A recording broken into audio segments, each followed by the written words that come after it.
নমস্কার, মাই পাকশালাতে আপনাদের সবাইকে স্বাগতম। আজ মুগ ডাল দিয়ে মিষ্টি কুমড়ার ডাঁটা রান্না করব। তো খুব সহজ একটি রেসিপি আপনাদের সঙ্গে শেয়ার করছি। আমি এখানে আগে মুগ ডাল সিদ্ধ করে ভালো করে ঘুটে নিয়েছি, আর মিষ্টি কুমড়ার ডাঁটাও ভালো করে সিদ্ধ করে নিয়েছি। এবার কড়াই বসিয়ে দিয়েছি, ফোড়ন দেব।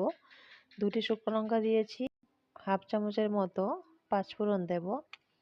পাঁচফোড়নগুলি যখন একটু ফুটে উঠবে তখন এখানে দিয়ে দেব হাফ চামচের মতো জিরের গুঁড়ো, হাফ চামচের মতো ধনে গুঁড়ো। গ্রেটারের সাহায্যে এভাবে গ্রেট করে কিছু আদা দিয়ে দেব।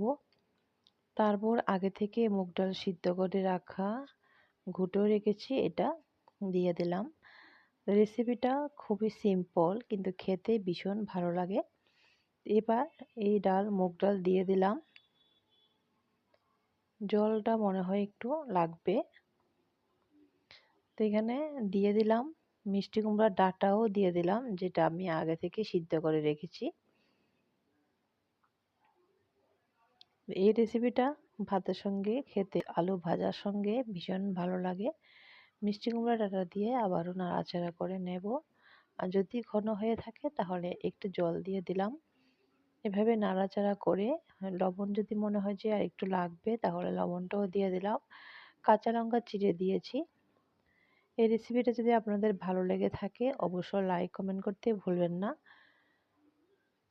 ভীষণই সিম্পল কিন্তু খুবই টেস্টি একটি রেসিপি।